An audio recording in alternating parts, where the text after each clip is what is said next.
તો આખરે સવારથી જે બાબત પર ચર્ચા ચાલતી હતી એ જ સમાચાર સામે આવ્યા। સૂત્રો તરફથી જે માહિતી મળી રહી છે તે અનુસાર સુરતમાં 8 ફોર્મ પરત ખેંચાયા છે। સુરત બેઠકને લઈને સંદેશ ન્યૂઝ પર સૌથી મોટા સમાચાર, સુરત લોકસભા બેઠક ઇતિહાસ રચશે।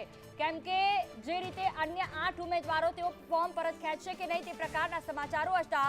નિલેશ કુમારીનું ફોર્મ રદ થયા પછી માત્ર ભારતીય જનતા પાર્ટીના મુકેશ દલાલ તેઓ જ બચ્યા છે।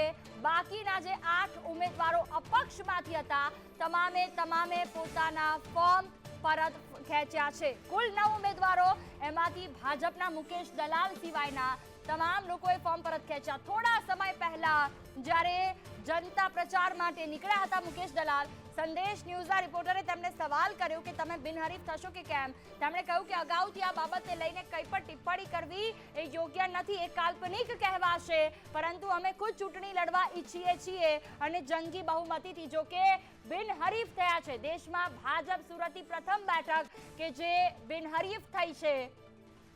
ભાજપના મુકેશ દલાલ સહિત કુલ 9 લોકો હતા કે જેમના ફોર્મ માન્ય થયા હતા। નિલેશ કુંભાણી કે કોંગ્રેસથી જેમને ટિકિટ આપવામાં આવી હતી, એક સાઇનના લીધે તેમનું ફોર્મ રદ થયું અને હવે બાકી બચેલા 9માંથી 8 અપક્ષ ઉમેદવારો કે જેમણે પોતાના ફોર્મ પરત ખેંચ્યા છે, તો બાકી રહ્યા ભારતીય જનતા પાર્ટીના ઉમેદવાર।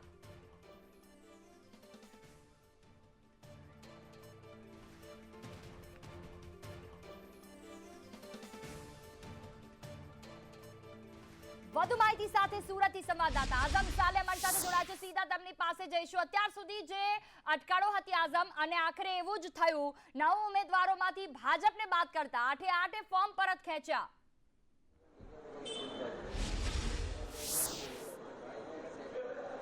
આપણે જ્યારે વાત કરીએ છીએ સૌથી મોટો ઇતિહાસ આપણે કહી શકીએ કે હાલ રચાઈ ચૂક્યો છે, કારણ કે સૂત્રોનું માનીને ચાલીએ તો કુલ 9 ફોર્મ માન્ય રાખવામાં આવ્યા હતા। ગતરોજ આખું ચિત્ર સ્પષ્ટ થઈ ગયું હતું કે કોંગ્રેસના બંને ફોર્મ, એક જે નિલેશ કુંભાણીનું અને એના સાથેનો ડમી સુરેશ પરસારા જે છે તેના બંનેના ફોર્મ રદ થયા હતા।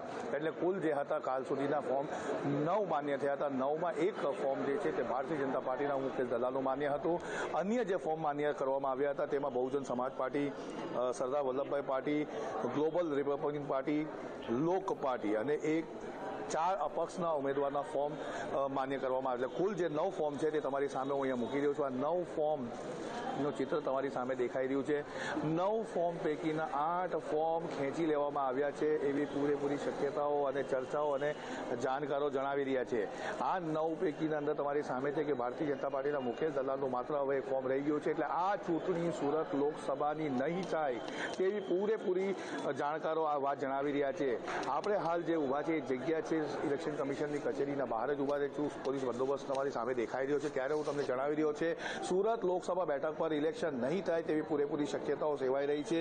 સૂત્રોનું માનીને ચાલીએ તો જે તમામ જે 8 ફોર્મ ઉમેદવારો હતા, જે પૈકીના હું તમને હવે નામ જો કહીશ, પ્યારેલાલ ભારતી જે બહુજન સમાજ પાર્ટીના છે, સાથે જે અબ્દુલ હમીદ ખાન, ફારૂક અહમદ ખાન જે રાંદેર વિસ્તારમાં રહેતા છે, જે સરદાર વલ્લભભાઈ પાર્ટીના છે, સાથે જયેશ મેવાડા જે છે તે ગ્લોબલ રિપબ્લિક પાર્ટીના, સોહેલ સલીમ શેખ જે લોક પાર્ટીના છે, અને અન્ય જે છે તે બાકીના જે 4 અપક્ષ ઉમેદવાર છે તે તમામે પોતાના ફોર્મ ખેંચી લીધા હોવાની શક્યતાઓ હાલ સેવાઈ રહી છે। એટલે હું તમને હાલ જણાવી રહ્યો છું કે સૌથી મોટા સમાચાર આ છે કે સુરત એક ઇતિહાસ બનાવવા જઈ રહ્યું છે। દેશના અંદર પ્રથમ એવી બેઠક સુરત લોકસભા બનશે જ્યાં ઇલેક્શન નહીં થશે, કારણ કે 9 પૈકીના 8 ફોર્મ ખેંચી લેવામાં આવ્યા છે એવું સૂત્રો જાણવા મળ્યું છે। સમગ્ર ચિત્ર સત્તાવાર રીતે સ્પષ્ટ 3 કલાકે થશે, પરંતુ સંદેશ ન્યૂઝે સૌથી મોટો અહેવાલ તમને બતાવી દીધો છે। સુરતમાં મુકેશ દલાલ ભારતીય જનતા પાર્ટીના બિનહરીફ જાહેર થાય તેવી પ્રબળ શક્યતાઓ સેવાઈ રહી છે।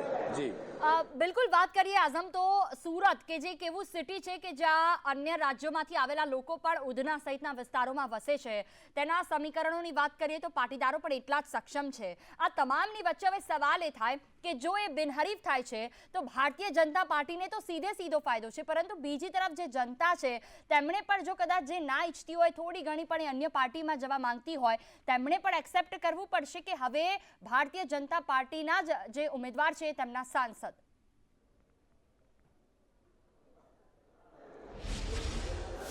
મેં તમને જેમ કીધું ગઈકાલે જેમ કોંગ્રેસ કહી રહી હતી કે લોકશાહીનું આ હત્યા કહેવાય, ઘણા જાણકાર એવું કહે છે કે ભાઈ ભ્રૂણ હત્યા કહેવાય લોકશાહીની, કારણ કે આના અંદર જોવા જાય તો સીધી વાત છે કે ઇલેક્શન નથી થવાનું, એટલે કે મતદારો જે છે મતદાન કરવાથી વંચિત રહી જશે.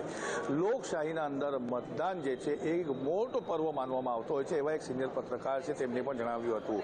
ઘણા એવા સુરતના અંદર લોકો પણ છે જે લોકો પોતા મતદાન કરવા જતા હોય છે તે દિવસે નવા કપડાં પહેરતા હોય છે. પરંતુ આજે એક એવો દિવસ સામે આવી રહ્યો છે, દેશના અંદર એક ઇતિહાસ બનવા જઈ રહ્યો છે.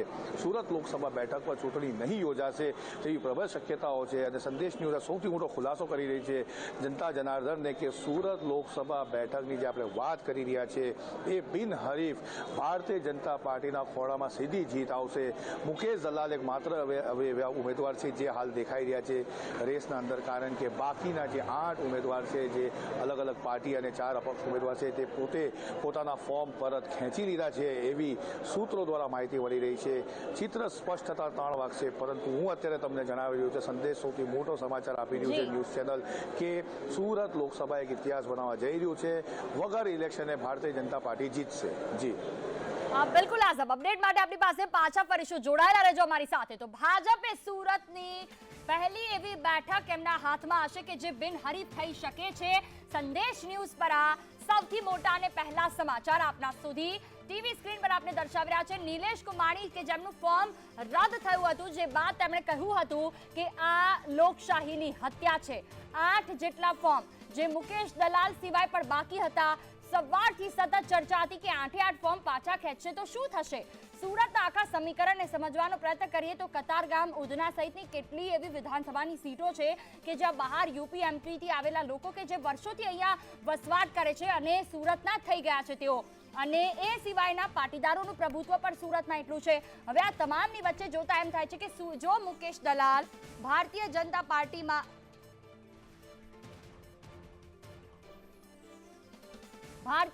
પાર્ટીના ઉમેદવાર મુકેશ દલાલ જો બિનહરીફ થાય છે તો પછી સુરતની જનતા આ વખતે વોટ નહીં કરે. વરિષ્ઠ પત્રકાર અમારી સાથે કૃષ્ણકાંત ઉનડકટજી જોડાયા છે. કૃષ્ણકાંતજી, આ એક સૌથી મોટા સમાચાર અને કહી શકાય કે ભારતીય જનતા પાર્ટી માટે સુરતમાં બે હાથમાં લાડવા કે જો એ બિનહરીફ થશે તો સૂત્રો તરફથી માહિતી છે કે 8 ફોર્મ પરત ખેંચાઈ ગયા. કેવું ચિત્ર જોઈ રહ્યા છો આપ સુરતમાં હવે આગામી સમય માટે? ભારતીય જનતા પક્ષ 400 બેઠક લઈ 400 બેઠકનો ટાર્ગેટ લઈને આગળ વધી રહ્યું છે અને એનું શ્રી ગણેશ સુરતથી થયા છે એવું કહીએ તો વધુ પડતું નથી, કારણ કે જે 8 ઉમેદવારો છે, અપક્ષ ઉમેદવારો અને બીજા નાના પક્ષના ઉમેદવારો છે, એનું ફોર્મ પાછું ખેંચી લેવાનું ફાઇનલ થઈ ગયું છે અને આજ સાંજ સુધીમાં કે થોડીક ક્ષણોમાં જે ડિક્લેર થઈ જશે કે ભાઈ સુરત છે એ બિનહરીફ બેઠક જાહેર કરવામાં આવી છે અને ભારતીય જનતા પક્ષના ફાળે જાય છે.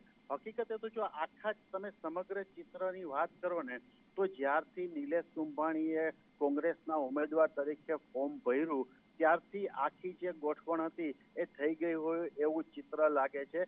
જે રીતે નિલેશ કુંભાણીનું ફોર્મ રદ કરવામાં આવ્યું, જે રીતે એના દરખાસ્ત કરનારાઓ હટી ગયા, એ પછી એવું નક્કી છે કે આ આખી બેઠક છે એ બિનહરીફ થવાની છે. 5 લોકો તો ગઈકાલે સાંજ સુધીમાં 5 જે અપક્ષો છે એ તો માની ગયેલા હતા, બાકીના 3 હતા એને આખી રાત દરમિયાન આખું જે હતા એ ત્રણેયને મનાવી લેવાયા છે. કૃષ્ણકાંતજી, માફ કરજો, રોકવા માંગીશ આપને. એક સવાલ એ થાય, આ યોગ્ય કહેવાય લોકશાહીમાં? લોકશાહીમાં યોગ્ય કહેવાય તો આમ જુઓ તો બધું જ લોકશાહીની નિયમ મુજબ, પરંપરા મુજબ ચાલ્યું છે અને આવું કઈ પહેલી વખત નથી થયું. એટલે યોગ્ય અને અયોગ્ય એ ચર્ચા છે ને આવા કિસ્સાઓમાં અસ્થાને હોય છે. કાયદો શું કહે છે એ સૌથી વધુ મહત્વનું હોય છે. વસ્તુ એ છે કે કોંગ્રેસની એટલી ભૂલ હતી કે તમે એટલા દરખાસ્ત કરવા વાળા તમારા ન રહે, અને બીજી વસ્તુ કે ભારતીય જનતા પક્ષે આ કરાયું છે તો ભારતીય જનતા પક્ષે આવું બીજી બેઠક ઉપર કેમ ન કરાયું, કેમ સુરતની જ બેઠક ઉપર આવા થાપ ખાઈ ગયા? વસ્તુ એ હતી કે તમે રાજકારણમાં રમતા હોય ત્યારે તમારે એક વાત સમજવાની હોય છે કે તમે જરાય ગાફેલ રહ્યા તો તમારા જે પ્રતિસ્પર્ધી છે, વિપક્ષ છે, એ દાવ રમવાના છે. અને આ કઈ પહેલી વખત નથી. ઇતિહાસ તમે આખો જુઓ આપણી ભારતીય લોકશાહીનો તો આવા ઘણા બધા કિસ્સા બન્યા છે. તો એને આને અયોગ્ય રીતે એને તમારે આને તુલના ન કરવી જોઈએ. વસ્તુ એ છે કે જે હકીકત છે, જે બન્યું બન્યું છે એ કાયદેસર બન્યું છે. ગઈકાલે જ્યારે ફોર્મ રદ કરવાની વાત હતી ત્યારે અહીંના ચૂંટણી અધિકારીને થોડીક પેલી શંકા ગઈ ત્યારે એને ચીફ ઇલેક્શન કમિશનની પણ આ કેસમાં સલાહ લીધી હતી. બિલકુલ બિલકુલ કૃષિકાંતજી, આપણી પાસે પાછા ફરીશું, કેમ કે વાત તો આ કોણે કરાવ્યું એના કરતા મેન એ છે કે લોકશાહીમાં એ શું. જોડાયેલા રહેજો આપ અમારી સાથે. વિનુભાઈ મોરડિયા અમારી સાથે જોડાયા છે ભારતીય જનતા પાર્ટીમાંથી. વિનુભાઈ, સીધી રીતે આપના ખોળામાં તો કહી શકાય કે શીરો, લાપસી, કંસાર જે પણ કહો એ, શું પહેલી પ્રતિક્રિયા? 8 ફોર્મ પરત ખેંચાઈ ગયા. નહીં, અમારે તો પહેલેથી લાપસી જ હતી જ્યારથી ઇલેક્શન જાહેરાત થઈ ત્યારથી. રહી વાત સામે અમારા કાર્યકર્તાઓમાં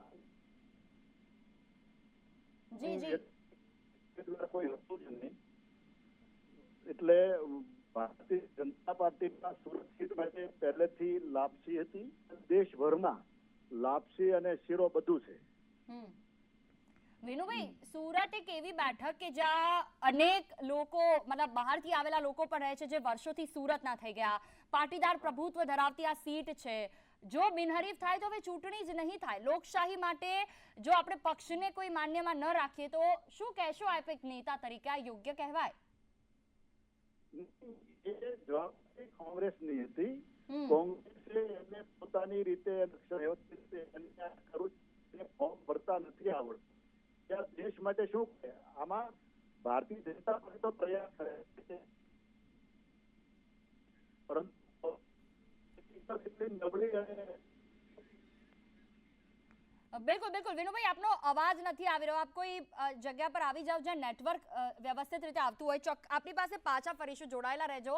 અસલમભાઈ સાયકલ વાળા મારી સાથે જોડાયા છે, કોંગ્રેસ નેતા છે તેઓ. અસલમજી, શું કહેશો? એક તો આપનું ફોર્મ રદ થયું, બીજી તરફ 8 જેટલા જે લોકો હતા, ઉમેદવારો હતા, તેમણે પોતાના ફોર્મ પરત ખેંચ્યા.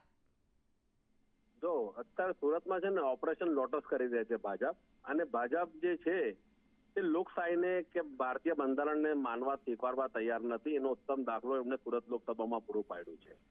આનાથી એ લોકો એમ સમજતા કે સુરત લોકસભાની સીટ ભલે લોકો બિનહરીફ જીતી જાય, પરંતુ આના દેશના જે 1,40,00,000 પ્રજા છે એમાં એનો સંદેશો ખોટો ગયો છે. અને ભારતીય જનતા પાર્ટી માટે આ હવે ચઢવાનો નહીં પણ ઉતરવાનો સમય શરૂઆત થઈ ગઈ છે. કારણ કે જે પ્રમાણે લોકશાહીનું ફોન કરી રહ્યા છે, અપક્ષોને યેન કેન પ્રકારે આર્થિક પ્રલોભનો આપીને જે બેસાડી રહ્યા છે, પોલીસ તંત્રનો ઉપયોગ કરીને બેસાડી રહ્યા છે, એ જ બતાવે છે કે ભારતીય જનતા પાર્ટીને લોકશાહીમાં વિશ્વાસ નથી, લોકતંત્રમાં માનતા નથી. અસલમજી, આપની સાથે માફ કરજો, રોકવા માંગીશ. આપની સાથે વાત થઈ પહેલા વિનુભાઈ અમારી સાથે લાઈન પર જોડાયા છે, એમની સાથે વાત થઈ. એમણે કહ્યું કે આ આખી ભૂલ તો કોંગ્રેસની છે. જો એક ફોર્મ એ વ્યવસ્થિત રીતે ન ભરી શકતા હો તો તે કેવી રીતે 5 વર્ષ ચલાવવાના? શું જવાબ આપશો? નથી, પરંતુ ભારતીય જનતા પાર્ટીનું ષડયંત્ર છે, અને ષડયંત્રના આધારે જે કઈ ટેકેદારો હતા એમને આર્થિક કરોડો રૂપિયાનો પ્રલોભનો આપવામાં આવ્યા ભારતીય જનતા પાર્ટીના માટે. આખા શહેરમાં લાખો લોકોના મોઢે આ વાત ચર્ચાઈ રહી છે કે ભારતીય જનતા પાર્ટી કરોડો રૂપિયાની સોદોબાજી કરી જે ટેકેદારોને ફોડ્યા, અને એમને જે એમના ભારતીય જનતા પાર્ટીના ચૂંટણી એજન્ટ હતા દિનેશ જોધાણી જાતે કલેક્ટર કચેરી લઈ જાય, એમના કિરણ ગોગારી જે ભારતીય જનતા પાર્ટી લીગલ સેલના આગેવાન છે, સેનેટ સિન્ડિકેટ મેમ્બર તરીકે ભારતીય જનતા પાર્ટીનું પ્રતિનિધિત્વ કરતા હતા, એ વ્યક્તિ એમને નોટરી કરે અને એ જ એકદમ બધી એફિડેવિટ તૈયાર કરે. એટલે ભારતીય જનતા પાર્ટી સીધી રીતે સંડોવાયેલી છે. આ ષડયંત્રના એક ભાગરૂપે ભારતીય જનતા પાર્ટી આખો ભાગ ભજવ્યો. હાઈકોર્ટમાં તો આને લઈને અરજદાર અરજી પણ કરવાના હતા, તેને લઈને શું થયું? જેમાં સરકાર પર જવાબ આપવાની છે. અસલમજી, હા બોલો. હાઈકોર્ટમાં પણ અરજદાર અરજી કરવાના હતા, સરકાર તેને લઈને જવાબ આપવાની હતી, તેનું શું થયું? તો એ અમારા એડવોકેટ છે બાબુભાઈ માંગુકિયા સાહેબ, એ તમે એ હાઈકોર્ટની લીગલ જે છે મેટર એ એમને આપ પૂછી શકો છો, એ બધું માહિતી આપને સારી રીતે. બિલકુલ બિલકુલ. તો હવે તો આ પરિસ્થિતિ આવીને ઊભી રહી ગઈ છે કે જ્યાં એક તરફ આપનાથી જે ભૂલ થઈ, હવે એનાથી તો કંઈ કરી ન શકાય. 8 ઉમેદવારો છે જેમણે ફોર્મ પરત ખેંચી લીધા. અમે ષડયંત્રનો શિકાર બન્યા છે, ભૂલ નથી. અચ્છા, એટલે તમે એમ કહેવા માંગો છો કે જે સાઇન વાળી ભૂલ નિલેશ કુંભાણીની કાઢવામાં આવી એક ષડયંત્ર છે? બિલકુલ બિલકુલ ભારતીય જનતા પાર્ટીનું ષડયંત્ર છે, અને ટેકેદારો જે તો તમે સીધી રીતે ભારતીય જનતા પાર્ટી પર સવાલ ઉઠાવો છો કે ઇલેક્શન કમિશન ઉપર? હેલો. હા, તમે સીધી રીતે ભારતીય જનતા પાર્ટી પર સવાલ ઉઠાવો છો કે જેને સ્ક્રુટિની કરી તે એજન્ટો પર? હા, હું એટલા માટે જે ટેકેદારોને કલેક્ટર કચેરી લઈ ગયા, એફિડેવિટ કરાય, એમાં ભારતીય જનતા પાર્ટી સીધી રીતે સંડોવાયેલી છે. એ તો તમામ લોકોને દેખાય છે. વાત આ બરાબર. સવાલ ઉભો જ ત્યારે થયો જ્યારે નિલેશ કુંભાણીના ફોર્મ રદ થયું. એમાં જે ભૂલ સામે આવી એ ભૂલને કોંગ્રેસના નેતાઓ ખુદ નિલેશ કુંભાણી સ્વીકારે છે. નિલેશભાઈ કુંભાણી જો એ જે ટેકેદારો હતા નિલેશભાઈ કુંભાણીના જ હતા અને એ જવાબદારી નિલેશભાઈ કુંભાણીની જ હતી. એટલે એમાં તમારે નિલેશભાઈ કુંભાણીને જ કહેવું પડશે. અમે તો કહી દીધું છે હાઈકમાન્ડને કે જે છે અમારા પ્રદેશના નેતાઓ છે અમે એમના ધ્યાન પર આ વાત લાવ્યા જ છે અને એ પણ જાણે જ છે. બિલકુલ બિલકુલ આપની પાસે અપડેટ માટે પાછા આવીશું. અસલમભાઈ, ખૂબ ખૂબ આભાર આપનો મારી સાથે વાતચીત કરવા બદલ. પ્રતિક્રિયાઓ સામે આવી રહી છે. 8 ફોર્મ પરત ખેંચાયા. મુકેશ દલાલ ભારતીય જનતા પાર્ટીના સુરત લોકસભા સીટના ઉમેદવાર અને તેમની પ્રતિક્રિયા સામે આવી રહી છે. સાંભળીએ તેમણે શું કહ્યું.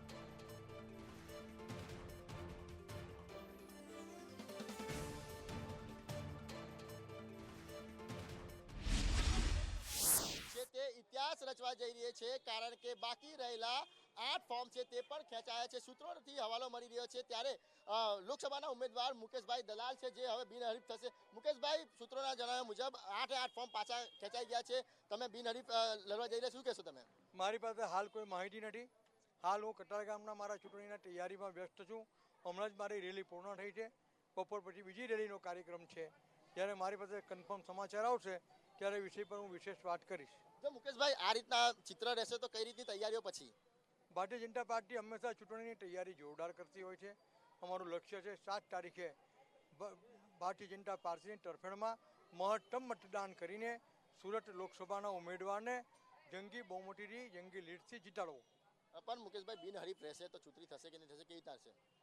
આ એક હાલ તુરંત કાલ્પનિક સ્થિતિ છે એટલે મારે એ વિશે કોઈ કોમેન્ટ કરવાની રહેતી નથી. મુકેશભાઈ, અત્યારે જે સૂત્રો મુજબ માહિતી મળી રહી છે જે 8 ફોર્મ હતા એ પાછા ખેંચાઈ ગયા છે, તેને લઈને શું કહેશો? મેં કહ્યું ને મારી પાસે કોઈ હાલ માહિતી નથી. હાલ હમણાં જ મારી ચૂંટણીની એક રેલી પૂરી થઈ છે ને બપોર પછી બીજી રેલી છે. તો અમે લોકો પ્રજાના સંપર્કમાં, કાર્યકર્તાના સંપર્કમાં, અમારી મિટિંગો, સમાજના આગેવાનોના સંપર્કમાં વિવિધ તૈયારીમાં પડેલા હોય છે. જ્યારે મારી પાસે સમાચાર આવશે ત્યારે જોઈશું.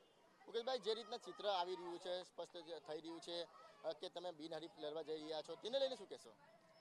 આ એક હાલ તુરંત એક મારા માટે કાલ્પનિક સ્થિતિ છે. જ્યારે કોઈક આવા સમાચાર આવશે ત્યારે એ વિષય પર આપણે વિશેષ વાત કરીશું. બિલકુલ, તો જે રીતના સુરત લોકસભા સીટ છે તે ઇતિહાસ રચવા જઈ રહી છે તેમાં પણ મુકેશભાઈ દલાલ છે તે જે રીતના માહિતી મળી રહી છે કે જે 8 ફોર્મ છે તે પાછા ખેંચાયા છે અને હવે મુકેશભાઈ દલાલ છે તે બિનહરીફ તરીકે ચૂંટાશે. એટલે સુરત ગુજરાતની જે 24 સીટ હતી તેમાંથી હવે 25 સીટ પર જ જીતવાનું રહેશે. જે કાર્યકર્તાઓમાં ઉત્સાહ પણ એક દેખાઈ રહ્યો છે. અત્યારે જોઈ શકાય છે કાર્યકર્તાના મોઢા પર સ્મિત દેખાઈ રહ્યું છે, નારાબાજી કરી રહ્યા છે. તમામ કાર્યકર્તાઓ છે તે અત્યારથી જીતનો જશ્ન મનાવી રહ્યા. મુકેશભાઈ, હજુ અમારી પાસે અમે તો ચૂંટણીની તૈયારીમાં છે. બપોર પછી રેલી એની તૈયારીમાં છે. એવું લાગે જીત નિશ્ચિત છે. જીત તો જે રીતે ફોર્મ ભર્યું તે રીતે નિશ્ચિત હતી.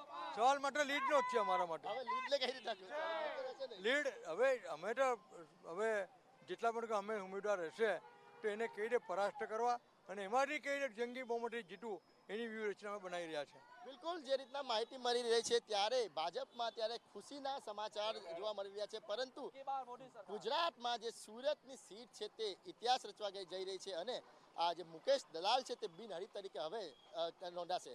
કેમેરા પર્સન અજીત પટેલ સાથે મનીષ પરમાર, સંદેશ ન્યૂઝ, સુરત.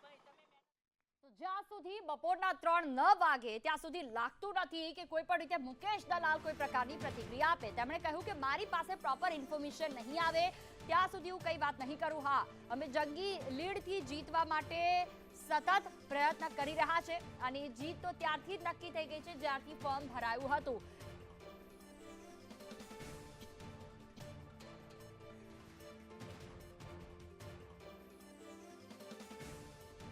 તો જીત તો ફોર્મ ભર્યું ત્યારથી જ નક્કી હતી. આ પક્ષોના ફોર્મ રદ થવા મુદ્દે ભાજપના ઉમેદવારનું નિવેદન સામે આવ્યું છે.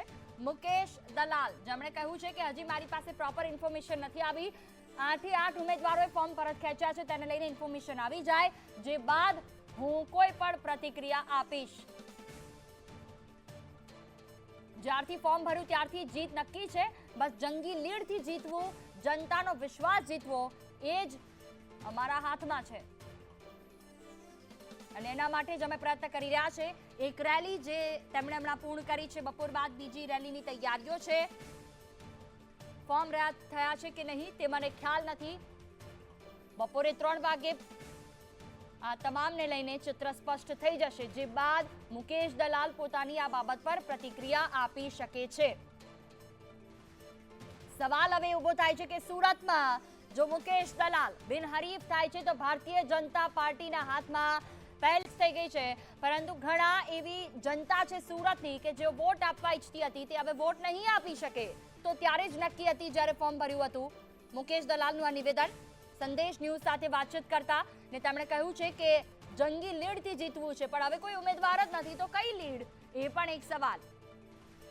બપોરે 3 વાગે 11 થી 3 નો સમય છે ફોર્મ પરત ખેંચવાનો, અને ત્યાં ગઈકાલે 5 ફોર્મ પરત ખેંચાયા સાંજે, અને ત્યારબાદ આજે 3, એટલે કે કુલ 8 ફોર્મ પરત ખેંચાઈ ચૂક્યા છે.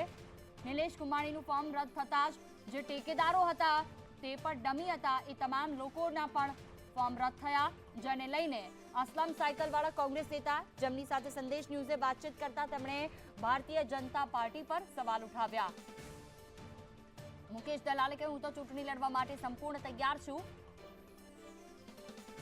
જીત તો ફોર્મ ભર્યું તે દિવસથી નક્કી હતી. અપક્ષોના ફોર્મ રદ થવા મુદ્દે ભાજપના ઉમેદવારનું નિવેદન. ફોર્મ રદ થયા છે કે નહીં તે મને ખ્યાલ નથી.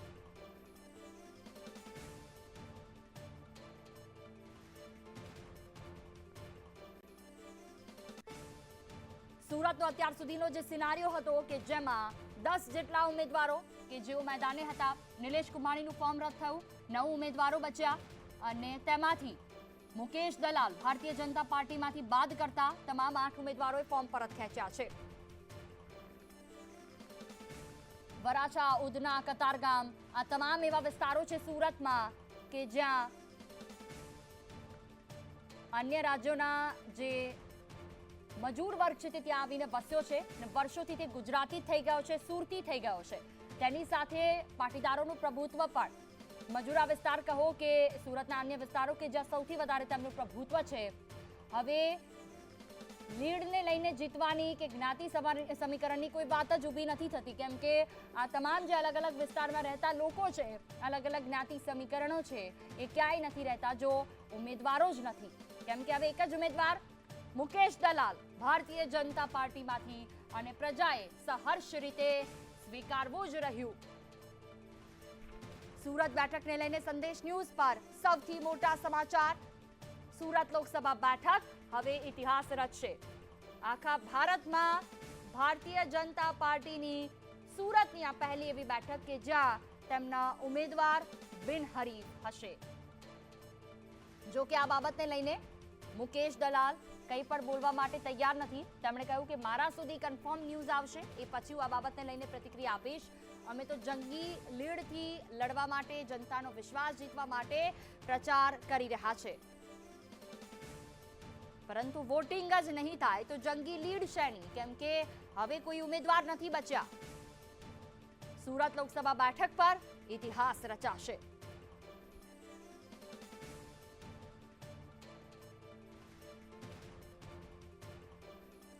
સુરતથી સંવાદદાતા આઝમ સાલે અમારી સાથે જોડાયા છે. જી આઝમ, જે રીતે વાત કરવામાં આવી મુકેશ દલાલ જોડે, તેમણે કહ્યું છે કે હું કોઈ પણ આ બાબતે પ્રતિક્રિયા આપવા નથી માંગતો જ્યાં સુધી કન્ફર્મેશન ના આવે. બીજી તરફ જે અસલમ સાયકલવાળા છે કોંગ્રેસ નેતા, સંદેશ ન્યૂઝે તેમની સાથે વાતચીત કરી, તેમણે કહ્યું છે કે ભારતીય જનતા પાર્ટી આખી ગેમ રમી છે અને ટેકેદારો છે તેમને પણ તેમણે ખરીદી લીધા, એ પ્રકારના પણ આક્ષેપ લગાયા. લોકશાહીને ક્યાંક નુકસાન તો બીજી તરફ ભારતીય જનતા પાર્ટીને પૂરેપૂરો ફાયદો.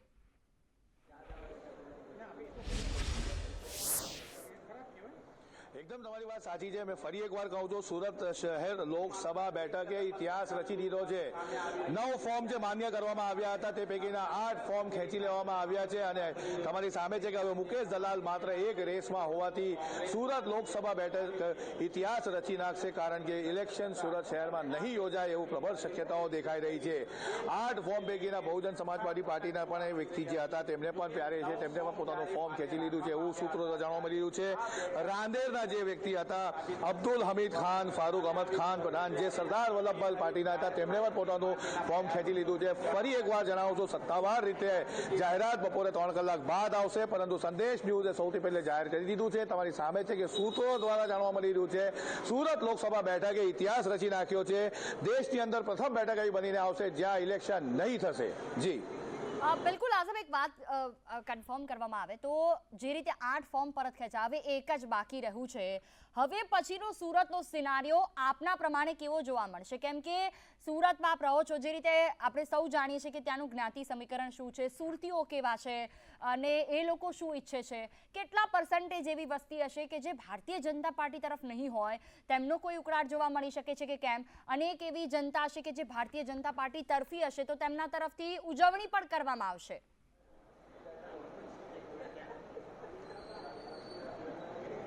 આ બધું જે ચાલી રહ્યું છે એક પ્રોટોકોલ પ્રમાણે ચાલતું હોય છે, નિયમ પ્રમાણે ચાલતું હોય છે. આના અંદર લોકશાહી હોય છે, લોકશાહીના નિયમોના અનુસાર આ બધું ચાલી રહ્યું છે. કોંગ્રેસના ફોર્મ રદ થવું એ પણ એક નિયમોના તહેત આવીને આ મામલો સામે ગૂંચમાં આવ્યો હતો પ્રથમ, અને ત્યારબાદ એ બંને ફોર્મ રદ થયા હતા. નિલેશ કુમારનું ફોર્મ રદ થયા બાદ અને તેના સાથે ડમી ઉમેદવાર સુરેશનું પણ ફોર્મ રદ થયું, ત્યારે જ અંસાર દેખાઈ રહ્યા હતા કે કંઈ અજુગતું થશે. અને ત્યારબાદ હવે એક બાદ એક સામે આવી રહ્યા છે કે 9 પૈકીના 8 ફોર્મ પોતાના રીતે અચાનક જ ખેંચાઈ ગયા છે, એફિડેવિટો થઈ ગઈ છે, માત્ર સત્તાવાર જાહેરાત કરવાની બાકી છે. ત્યારે આ સમગ્ર મામલો સામે આવી રહ્યો છે કે લોકશાહીના અંદર જે પણ નિયમ મુજબ હોય છે, આ ઇલેક્શન કમિશનના તેના તહેત આ કામ ચાલતું હોય છે. ફોર્મ ભરવું, ફોર્મ ખેંચવું, ફોર્મ રદ થવું, આ તમામ ટેકનિકલ એનાલિસિસના ઉપર ચાલતું હોય છે. આના અંદર મતદારો મતદાન કરશે કે નહીં એનો નિર્ણય પણ ઇલેક્શન કમિશનના સામે આવતા ઉમેદવારોના ઉમેદવારી પત્રકો, તેમના ટેકેદારો કેટલા સપોર્ટિવ છે, આ બધું નિયમ હેઠળ ચાલતું હોય છે. એટલે ફરી એકવાર કહું, જે પણ ચાલી રહ્યું છે તે રાજકારણ છે, એ ખરેખર સાચી વાત છે, પરંતુ આના અંદર ભાજપ બિનહરીફ સુરત લોકસભા બેઠક પરથી વિજય જાહેર થાય તેમાં પૂરેપૂરી શક્યતાઓ છે, કારણ કે 9 પૈકીના 8 ફોર્મ પરત ખેંચી લેવામાં આવ્યા છે, એફિડેવિટ કરી દેવામાં આવી છે, એવું સૂત્રો દ્વારા જાણવા મળ્યું છે. જી બિલકુલ આઝમ, અપડેટ માટે પાછા ફરીશું. તો ભાજપની સુરત એવી પ્રથમ બેઠક હશે કે જે બિનહરીફ થશે